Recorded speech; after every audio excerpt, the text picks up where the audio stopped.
Hello everyone, welcome back to my channel. Hope you all are fine. So in our last video हमने बात की थी unicellular organism के digestion के बारे में, जैसे कि हमने अमीबा में डाइजेशन पढ़ा था।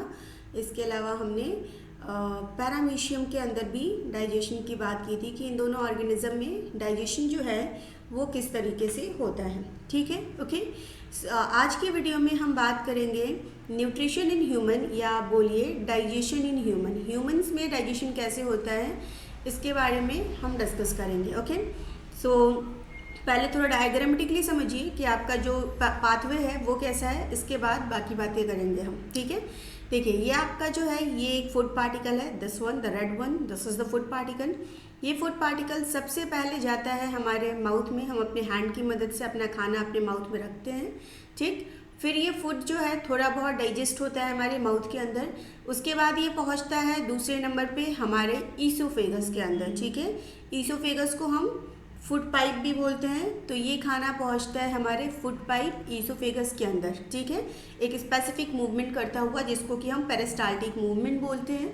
इसके बाद ये फूड जो है यहाँ से पहुंचता है हमारे स्टमक में।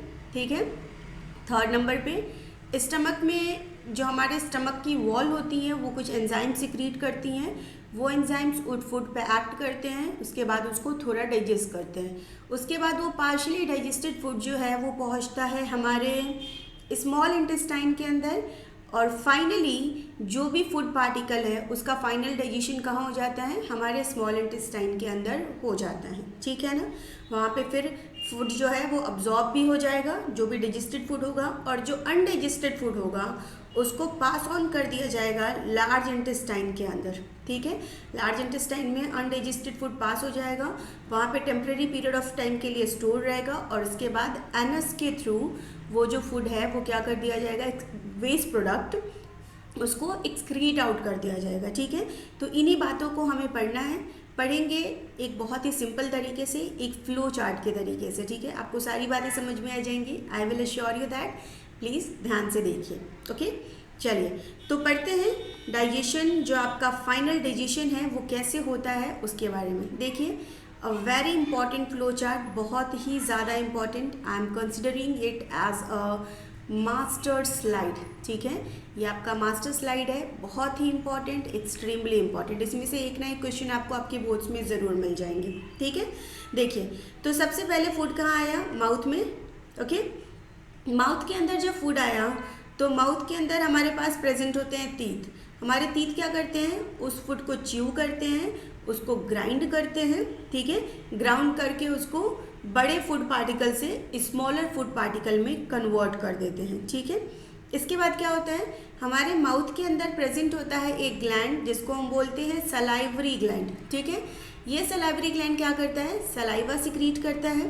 ओके, और इस सलाइवा के अंदर एक एंजाइम होता है जिसको हम बोलते हैं salivary amylase enzyme. Very important, ये सलाइवरी एंजाइम क्या करेगा, अमाइलेज एंजाइम क्या करेगा, हमने जो फूड खाया है उस फूड के अंदर जो कार्बोहाइड्रेट प्रेजेंट है या जो स्टार्च प्रेजेंट है उसको ये सलाइवरी अमाइलेज डाइजेस्ट कर देगा, किसके अंदर, शुगर के अंदर। ठीक है, तो हमारा कार्ब जो है वो उसका पार्शियल डाइजेशन कहाँ हुआ, हमारे माउथ के अंदर ही हो गया, किसमें, शुगर में। ठीक है, कौन सा एंजाइम एक्ट किया, सलाइवरी अमाइलेज एंजाइम ने एक्ट किया।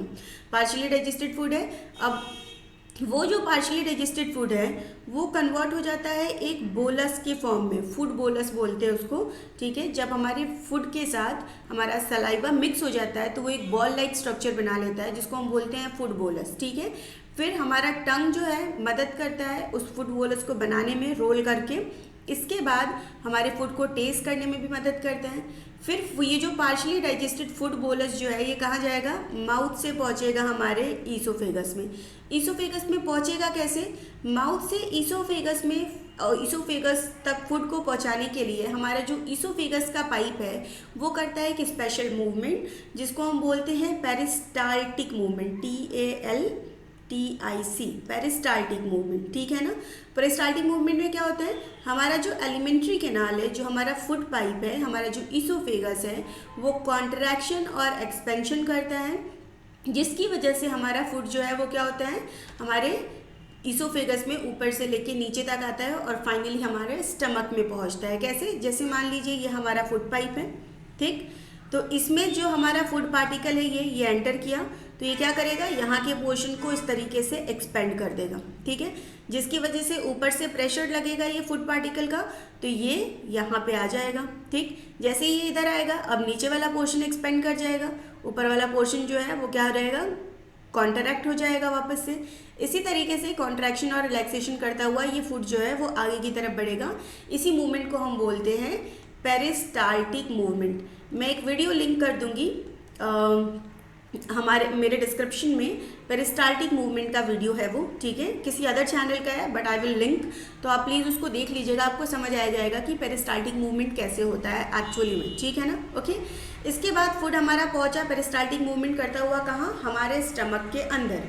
स्टमक के अंदर जो हमारे स्टमक की वॉल होती है, जिसको कि हम बोलते हैं गैस्ट्रिक वॉल, वो क्या करती है, वो सिक्रीट करती है कुछ जूसेस, जिसको हम कहते हैं गैस्ट्रिक जूसेस, ठीक है। ये गैस्ट्रिक जूसेस के अंदर 3 चीज़ें सिक्रीट होती है। कौन कौन सी? पहली चीज़ पेप्सिन, दूसरी चीज़ HCl और तीसरी चीज़ म्यूकस, ठीक है। 3 चीज़ें सिक्रीट होती हैं। देखिए इनका फंक्शन क्या है। हम सबसे पहले देखते हैं HCl का फंक्शन। HCl का क्या फंक्शन है? HCl जो है वो एसिडिक मीडियम बनाता है हमारे किसके अंदर, स्टमक के अंदर। स्टमक के अंदर मीडियम कैसा है? एसिडिक है, याद रखिएगा, एसिडिक मीडियम है, मतलब pH कितना होगा, pH 1 से लेके 6.9 के बीच में होगा। कहाँ? हमारे स्टमक के अंदर, ठीक है ना। तो pH, ये जो एसिडिक pH है वो कौन क्रिएट कर रहा है? ये जो HCl सिक्रीट हो रहा है हमारे गैस्ट्रिक जूसेस में, जो HCl सिक्रीट हो रहा है स्टमक की वॉल से, वो क्या कर रहा है, हमारे स्टमक के अंदर एक एसिडिक मीडियम बना के रख रहा है। क्या फ़ायदा है इस एसिडिक मीडियम का? पहला फ़ायदा ये है कि हमने जो फूड खाया है उस फूड में बहुत सारे माइक्रोब्स हो सकते हैं, ठीक है। तो उन माइक्रोब्स को किल करने का काम कौन करेगा? उन माइक्रोब्स को किल करने का काम जो है वो हमारा यही HCl करेगा, ठीक है। दूसरा क्या फंक्शन है? दूसरा फंक्शन ये है कि आप देख रहे हैं कि आपके स्टमक के अंदर एक एंजाइम सिक्रीट हो रहा है जिसका नाम है पेप्सिन एंजाइम, ठीक है। ये एंजाइम हमारे स्टमक के अंदर इनएक्टिव स्टेज में प्रेजेंट होता है, और जब HCl का सिक्रीशन होता है तो ये HCl क्या करता है, मीडियम को एसिडिक बना के इस एंजाइम को, पेप्सिन एंजाइम को क्या करता है, एक्टिवेट करता है। और जब ये पेप्सिन एंजाइम एक्टिवेट हो जाता है तो ये हमारे फूड में प्रेजेंट प्रोटीन को क्या करता है, ब्रेक डाउन करता है। ओके, हमारे फूड में जो प्रोटीन प्रेजेंट होगा उसको ब्रेक डाउन करने का काम पेप्सिन करेगा, ठीक है। और ये कैसे एक्टिवेट होगा? इस HCl की मदद से एक्टिवेट होगा, ठीक है। नेक्स्ट देखिए, एक और चीज़ का सिक्रीशन हो रहा है, म्यूकस का। म्यूकस का क्या काम है? चूँकि हमारे स्टमक में HCl सिक्रीट हो रहा है, तो HCl क्या है, एसिड है। एसिड क्या कर सकता है, हमारे स्टमक के वॉल को कोरोड कर सकता है। तो हमारे स्टमक के वॉल को बचाने के लिए ये स्टमक का जो वॉल है ये खुद ही एक इंतज़ाम कर रहा है कि वो म्यूकस का सिक्रीशन कर रहा है, जो कि प्रोटेक्ट कर रहा है हमारे स्टमक के इनर लाइनिंग को, किससे, इस HCl से प्रोटेक्ट कर रहा है, ठीक है। समझ आ गई बात? अब यहाँ पे इतना डाइजेशन होने के बाद हमारा फूड जो है वो पास करेगा किधर, स्मॉल इंटेस्टाइन के अंदर, ठीक है। स्मॉल इंटेस्टाइन में जब पार्शियली डाइजेस्टेड फूड आएगा तो स्मॉल इंटेस्टाइन में 2 जगह से सिक्रीशन आता है, एक आता है लिवर से और दूसरा आता है पैनक्रियास से। लिवर जो है वो सिक्रीट करता है बाइल जूस, या आप बोलिए बाइल जूस के अंदर एक सॉल्ट प्रेजेंट होता है जिसको हम बोलते हैं बाइल सॉल्ट। ये बाइल सॉल्ट क्या करता है, ये बाइल जूस जो है ये हमारे लार्ज फैट ग्लोब्यूल को, हमने जो खाना खाया उसमें फैट मॉलिक्यूल्स भी तो होंगे ना, तो वो लार्ज फैट ग्लोब्यूल को कन्वर्ट कर देता है स्मॉल फैट ग्लोब्यूल में, ठीक है। ये जो प्रोसेस है लार्ज फैट ग्लोब्यूल को स्मॉल फैट ग्लोब्यूल में कन्वर्ट करने का, इस प्रोसेस को हम बोलते हैं इमल्सिफिकेशन ऑफ फैट मॉलिक्यूल, ठीक है ना। ओके, तो जो भी इमल्सिफिकेशन है फैट मॉलिक्यूल्स का, उसको लार्ज मॉलिक्यूल से स्मॉल मॉलिक्यूल में कन्वर्ट करने का काम कौन करेगा, ये आपका बाइल जूस करेगा, ठीक है। बाइल जूस के अंदर एक सॉल्ट प्रेजेंट होगा जिसको हम बोलते हैं बाइल सॉल्ट, वो ही आपके इमल्सिफिकेशन का काम करेगा। क्लियर, व्हाट इज इमल्सिफिकेशन और कौन करता है? इसके बाद हमारे स्मॉल इंटेस्टाइन के अंदर पैनक्रियास से भी तो सिक्रीशन आएंगे। पैनक्रियास से जो सिक्रीशन आएंगे उसके अंदर 2 एंजाइम प्रेजेंट होते हैं। कौन कौन से? पहला है ट्रिप्सिन एंजाइम और दूसरा है लाइपेज एंजाइम, ठीक है ना। ट्रिप्सिन एंजाइम क्या करेगा, प्रोटीन्स को, हमारे फूड में प्रेजेंट प्रोटीन्स को ब्रेक कर देगा किसके अंदर, पेप्टोन्स के अंदर। ठीक है, पेप्टोन्स क्या है, आपकी प्रोटीन की छोटी छोटी चेन्स हैं। ओके, ये बड़ी चेन है प्रोटीन की और ये स्मॉलर प्रोटीन है जिसके अंदर 10-15 अमाइनो एसिड्स होंगे। तो प्रोटीन को किस में कन्वर्ट कर दिया जाएगा, पेप्टोन्स में। कौन करेगा, ट्रिप्सिन करेगा। और ट्रिप्सिन को सीक्रेट किसने किया है, ट्रिप्सिन आया है आपका पैनक्रियाज से। पैनक्रियाटिक जूस में ट्रिप्सिन प्रेजेंट है जो कि क्या करता है, प्रोटीन को डाइजेस्ट करता है हमारे स्मॉल इंटेस्टाइन के अंदर। ठीक है, इसके बाद एक और चीज़ सीक्रेट होती है, हमारे पैनक्रियाटिक जूस में प्रेजेंट होता है लाइपेज। लाइपेज क्या करता है, इमल्सिफाइड फैट जो है, ये जो फैट जिसका इमल्सिफिकेशन हो गया, जो कि स्मॉल फैट ग्लोब्यूल में कन्वर्ट हो गया, वो उस फैट को और छोटे फैट मॉलिक्यूल्स में कन्वर्ट करता है और फाइनली उसको कन्वर्ट कर देता है फैटी एसिड और ग्लिसरॉल के अंदर। ये काम कौन कर रहा है, लाइपेज कर रहा है। जितने भी एंजाइम की मैं नाम बता रही हूँ एक्सट्रीमली इंपॉर्टेंट है, आपको याद रखना पड़ेगा। ठीक है ना, इसके ऊपर क्वेश्चंस भी आते हैं। इसके बाद देखिए, जैसा कि मैंने आपको इनिशियल ऑफ दिस लेक्चर में बताया था कि सारा का सारा डाइजेशन किधर हो जाता है, स्मॉल इंटेस्टाइन के अंदर ही हो जाता है। तो हमारा जो स्मॉल इंटेस्टाइन है, इसके अंदर जो फाइनल डाइजेशन है किसका, कार्बोहाइड्रेट का, फैट्स का, प्रोटीन का, और इसके अलावा आपके जो लिपिड्स वगैरह हैं उन सब का फाइनल डाइजेशन कहाँ होने वाला है, स्मॉल इंटेस्टाइन के अंदर होने वाला है। तो जिसमें कार्बोहाइड्रेट फाइनली डाइजेस्ट होकर कन्वर्ट हो जाएगा किसमें, ग्लूकोज में। किस एंजाइम की मदद से, आपका अमाइलेज एंजाइम की मदद से। ठीक है, फैट जो है वो फाइनली कन्वर्ट हो जाएगा फैटी एसिड और ग्लिसरॉल में। किस एंजाइम की मदद से, लाइपेज एंजाइम की मदद से। ठीक है, इसके अलावा प्रोटीन जो है वो फाइनली कन्वर्ट हो जाएगा अमाइनो एसिड में। किस एंजाइम की मदद से, प्रोटीन का डाइजेशन करता है आपका एक enzyme, the name of the enzyme is trypsin enzyme. ये क्या करेगा, प्रोटीन को अमाइनो एसिड में कन्वर्ट कर देगा। तो ओवरऑल जो फाइनल डाइजेशन था वो हमारा किधर हो गया, स्मॉल इंटेस्टाइन के अंदर हो गया। ठीक है, अब सारा का सारा डाइजेशन होने के बाद स्मॉल इंटेस्टाइन की जो वॉल होती है उसके अंदर एक फिंगर लाइक स्ट्रक्चर प्रेजेंट होता है। इस तरीके से फिंगर लाइक प्रोजेक्शन प्रेजेंट होता है। इसको हम क्या बोलते हैं, इसको हम बोलते हैं विलाई। ये विलाई क्या करती है, इन सारे डाइजेस्टेड फूड पार्टिकल को, जैसे कि ग्लूकोज को, फैटी एसिड को, ग्लिसरॉल को, अमाइनो एसिड्स को, ठीक है, इन सबको क्या कर लेता है, अब्जॉर्ब कर लेता है। कौन, हमारा विलाई इन सबको अब्जॉर्ब कर लेता है और फाइनली फूड का क्या हो गया, अब्जॉर्प्शन हो गया, एसिमिलेशन हो गया।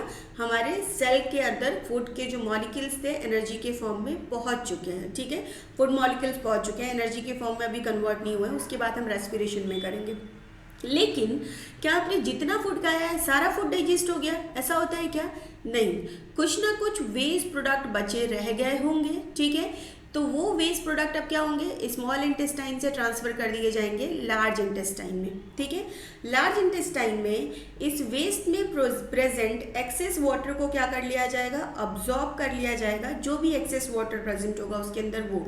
ठीक है, इसके बाद उसको भेज दिया जाएगा रेक्टम में। ठीक है, जहाँ पे वो टेम्परेरी पीरियड ऑफ टाइम के लिए स्टोर रहेगा और इसके बाद जब भी हमें अर्ज होगी तो हम क्या करेंगे, एनएस के थ्रू उस अनडाइजेस्टेड फूड पार्टिकल को रिमूव कर देंगे। ठीक है, अनडाइजेस्टेड फूड जो है वो क्या हो गया, इजेशन हो गया, उसका रिमूव हो गया वो हमारे बॉडी के अंदर से। फाइन, समझ आ गया आपको। तो यही प्रोसेस है हमारे फूड के ओवरऑल डाइजेशन का। इसमें इंपॉर्टेंट क्या है, सारे के सारे एंजाइम और वो एंजाइम किन चीज़ों का डाइजेशन कर रहे हैं, वो सारी बातें इंपॉर्टेंट है, इसीलिए मैंने आपको इक्वेशन के फॉर्म में यही बता दिया है। ठीक है, एक और बात, स्टमक में पीएच कैसा है, एसिडिक है, लेकिन हमारे स्मॉल इंटेस्टाइन में पीएच जो है वो होता है अल्कालाइन पीएच, या आप कह सकते हैं बेसिक पीएच। किसके अंदर, स्मॉल इंटेस्टाइन के अंदर। ये भी क्वेश्चन पूछा जाता है। ठीक है, तो आई थिंक आपको डाइजेशन जो है वो समझ आ गया होगा। अगर आपको इसका राइट अप चाहिए तो please let me know in the comment section, मैं आपको इसके राइट अप के थ्रू भी पढ़ा दूंगी। Okay, so that's all for today guys, thank you for watching, bye bye and take care, God bless to all of you.